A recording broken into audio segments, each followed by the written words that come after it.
Bonjour, alors une petite vidéo pour terminer sur la clé à mandrin que j'ai fabriquée. Et donc voilà donc la clé d'origine que j'ai déjà montré sur le mandrin 4 morts.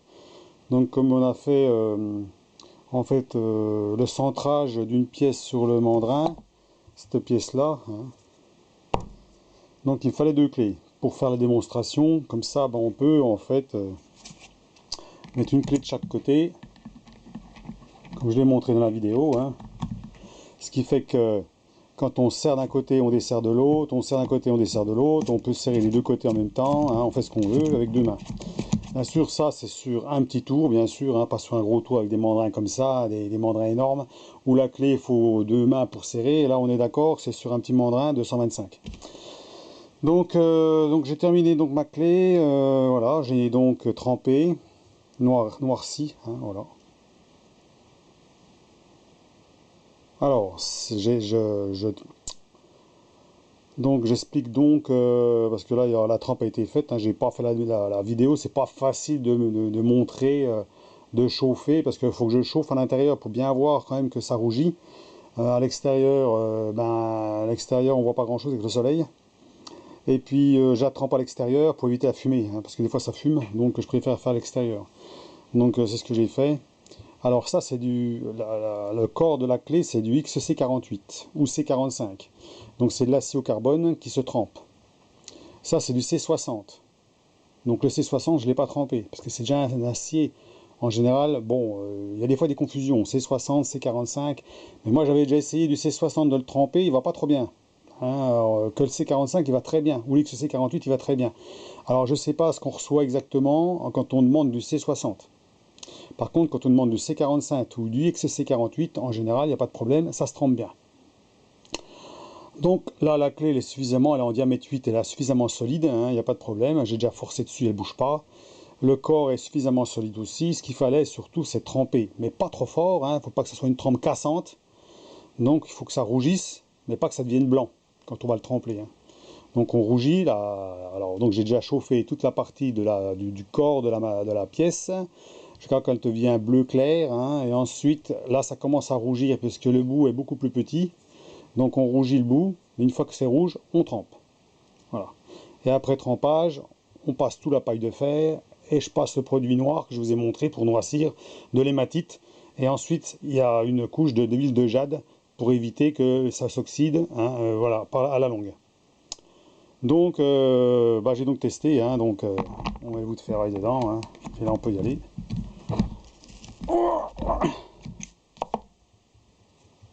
Ça ne bouge pas du tout. Donc ça se tord pas, rien du tout. On peut serrer, il n'y a pas de problème. Alors bien entendu,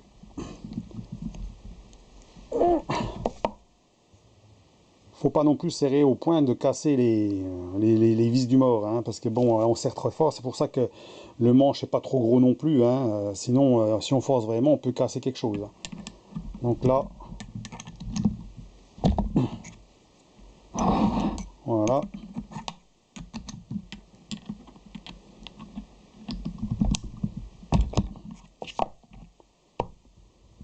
Donc, ça s'abîme pas, ça bouge pas, c'est le principal. C'est un carré qui est pas très gros, donc on est dans du 8-8 je crois, ça me semble. Je vais prendre le pied à coulisse. On va prendre celui-ci. Il me semble que c'est 8-8. Ouais, non, c'est même pas du 8-8, c'est du 7. J'ai 7,2. Et en fait, quand on prend en diagonale, parce que quand il faut diminuer le diamètre là, il faut prendre la diagonale, bien sûr, on est à 9. Donc il faut bien penser quand vous faites votre clé à mandrin, bien sûr, c'est de mettre le diamètre en diagonale ici, de prendre la diagonale de votre carré, donc de cylindrer la pièce avant de la passer à la fraiseuse pour tailler, bien sûr, parce que là, vous allez, si vous réduisez à la même épaisseur, vous n'aurez jamais du 7. Voilà, 7, je ne sais pas si on voit bien. 7,2. Mais là, moi, je l'ai fait juste. 7,2, ça passe, ric et rac. J'aurais pu réduire encore un petit peu. Là, il n'y a pratiquement pas de jeu. Alors que la clé d'origine, elle est à 6, 8. Elle est à 6,8. Oui, elle est un peu plus grosse, mais celle-là, elle a beaucoup de jeu. Elle a vraiment beaucoup de jeu, celle-là. Alors celle que j'ai faite, ben, elle est presque pas de jeu. Donc voilà. Donc à vous de voir si vous voulez faire une clé à mandrin, donc de bien mesurer ça. Hein. Ben, c'est comme les autres clés à mandrin que j'ai, hein, donc celle-là. Hein. Ça c'est pour les 3 morts, hein, bien sûr. 3 morts. Donc pareil, hein, j'en ai déjà fait. J'ai déjà fait celle-ci. Hein. J'ai fait celle-là, donc celle-là c'était avec la manivelle, hein. C'était pour aller plus vite. Hein. Quand on est sur le plateau diviseur, ça évite de tourner comme ça, c'est pas facile en fait. Hein. On tourne, un quart de tour, voilà, c'est pas facile. Alors que là, vous avez la manivelle, clac, clac, clac, clac, clac, et terminé, hein. Ça va beaucoup plus vite. Donc, et puis après, on finit pour serrer avec l'autre. Voilà. Donc celle-ci, c'est pareil, hein, c'est du. Moi, c'est du 10. Et en diagonale, on est à 13. Voilà. Voilà. Là, j'aurais teinté un peu au bout aussi, noirci. Donc c'est noirci, et puis après je passe de l'huile de jade, c'est pour éviter l'oxydation, ça reste brillant comme ça. Et après j'en mets un petit peu de silicone, de l'huile de silicone par-dessus, comme ça je suis sûr qu'il n'y a pas d'oxydation. Parce que quand on traite avec le noir, c'est un peu comme de l'acide. Ça attaque l'acier et ça devient noir. Donc si on met rien dessus, ben, on risque d'avoir, ça va changer en couleur marron, légèrement marron. Donc ça va pas être beau si vous laissez trop longtemps. Donc à ce moment-là, il faut mettre de l'huile de jade pour éviter que ça vienne comme ça. Et ensuite, vous mettez un petit peu de silicone pour que ça reste propre comme ça. Voilà, ça. Après, vous avez un satiné. Et puis, bah, vous salez pas les doigts, vous salissez pas les doigts, c'est pas gras. Voilà, l'huile de silicone, une fois que c'est dessus, ça reste. Donc après, quand vous l'utilisez, ben, au bout d'un moment, vous la rangez, ben, vous remettez une petite goutte dessus, puis vous essuyez, puis c'est fini. Hein. Ça fait un bel éclat brillant, propre comme ça. Voilà, ça fait des beaux outils. Donc voilà pour l'explication, donc l'explication des aciers que j'ai pris pour faire ça, ce que je trouve qui va très bien. Alors on peut utiliser un acier qui est allié aussi, un acier comme j'utilise aussi. J'utilise du 40 NDC16, hein, c'est de l'acier allié, mais je ne l'ai pas utilisé pour ça, qui est encore beaucoup plus solide, hein, qui est vraiment au niveau résistance à la torsion. Donc, mais par contre, à l'utilisation, à l'usinage, ça devient compliqué parce que vous allez avoir un acier qui est très dur à usiner et ensuite vous allez avoir des copeaux qui sont tranchants comme des rasoirs, très chauds, très tranchants. Il faut surtout pas les toucher avec les doigts parce que je me suis coupé un coup avec, justement parce que j'ai voulu enlever un copeau avec au bout de l'outil qui gênait. Rien que le fait de toucher le copeau puis de tirer dessus, eh ben, ça m'a rentré dans le doigt. Hein. Donc faites très attention quand vous utilisez, c'est un peu comme l'inox, c'est un peu pareil. Hein. Donc c'est le genre d'acier, il faut vraiment utiliser que dans des cas où on en a vraiment besoin, où on veut une résistance importante à la traction. Sachant que celui-ci, vous voyez, j'ai déjà serré comme un malade et ça bouge pas. Donc en fait, on peut y aller. Hein. C'est quand même très solide. Donc il n'y a pas besoin de plus costaud. Par contre, cet acier qui est en C45 là, n'est pas trop... c'est pas trop étudié pour souder, quand on veut souder quelque chose. Parce que si vous voulez souder des morceaux dessus, par exemple, vous voulez un assemblage avec du C45, le problème, ou du C48, le problème c'est que là où vous allez souder, ça va se tremper. Même si vous ne voulez pas tremper dans l'eau ou dans l'huile, ça va se tremper. Et si vous voulez usiner derrière par derrière, ben ça va être de la merde. Parce que là, vous allez avoir un acier qui est très très dur à l'endroit où vous échauffez. Donc ça va être compliqué après de réchauffer toute la pièce et de la laisser revenir pour pouvoir la travailler. Donc attention à ça. Donc bien faire attention quand vous utilisez un acier, de prendre par exemple de l'acier doux quand on veut souder. Hein, là, qu'il n'y a pas de problème, vous pouvez le chauffer ou faire ce que vous voulez. Vous soudez, il n'y a pas de problème, il ne va pas se tremper. Hein, vous pouvez le réusiner derrière. Par contre, la résistance sera assez faible dans les tractions, dans la traction ou dans l'écrasement. Le C45 est plus solide, mais par contre, quand on soude, il faut faire gaffe. Bon, il se soude bien, il n'y a pas de problème. Moi, j'ai déjà soudé avec, il n'y a pas de problème.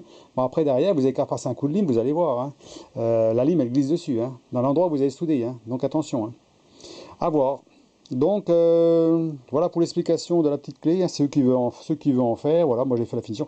Alors, je n'ai pas fait la vidéo, bien sûr, sur ça, parce que bon, c'est assez simple. Hein, il n'y a pas de complications. Hein.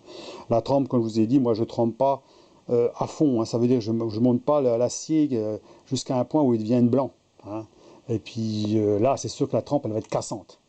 Vous n'avez qu'à faire l'expérience. Prenez un morceau d'XC48 ou de C45, vous coupez des rondelles dans un morceau d'une barre d'acier.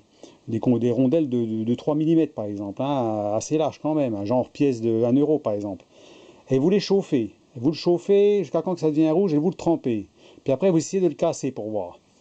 Et vous essayez de le chauffer beaucoup plus fort, et pareil, vous le trempez, vous essayez de le casser. Et vous verrez à peu près à quel moment où il est intéressant pour vous d'avoir une pièce qui est trempée, cassante ou non cassante. Une pièce d'usure, par exemple, on s'en fout si c'est cassant. Par contre, une pièce où ça demande de la force, il ne faut pas que ce soit cassant. Parce que sinon, ça pète d'un coup et puis voilà, c'est fini. Malgré que là, c'est quand même assez costaud, il y a quand même un morceau. Et puis on a quand même un effort relativement pas trop important, puisqu'on ne va pas non plus casser le mandrin en serrant. Hein, puis il n'y a pas un manche énorme. Hein. Donc là, moi, je serre modérément. Hein, c'est toujours pareil. Moi, les mandrins, j'aime pas les bloquer à mort, parce qu'on finit par les bousiller, hein, de toute façon. Hein. Donc voilà pour un petit peu pour l'explication sur les aciers. Hein. Donc moi, en acier, c'est du A37 que j'utilise. Donc ça, c'est de l'acier pour de fabrication courante. Du C45 ou XC48 qui est pour la trempe, et un acier aussi qui peut être utilisé, parce que c'est un acier mi-dur, qui peut être utilisé non trempé aussi, hein, qui va très bien, si on ne veut pas non plus le forcer trop dessus. Et du 40 NDC16 ou 45 NDC16 qui soit équivalent à peu près, mais qui est beaucoup plus dur à usiner. Mais par contre, c'est du chien. Une fois que c'est même trempé, ça devient très très dur. Hein. Là, on a un acier c'est de l'acier allié qui est très costaud. Donc ben voilà pour la petite vidéo sur l'explication, voilà vite faite, hein, il n'y a pas d'usinage, il n'y a rien, hein, ma foi on ne peut pas toujours faire de l'usinage. Puis là j'ai mon tour qui est propre, j'ai pas envie de le salir pour l'instant, vous voyez bien quoi. Donc comme je suis assez maniaque sur le matériel, vous voyez bien, bon bah, on va faire autre chose, hein, on va attaquer autre chose, mais pour le moment c'est vrai que je vois un petit peu le jardin, un petit peu ci, un petit peu ça, bon bah, puis les vidéos j'en ai fait 40 en peu de temps là, hein, donc faut que je me calme aussi. Hein. Allez, pour les abonnés. Et puis, bonne soirée. À plus, au revoir.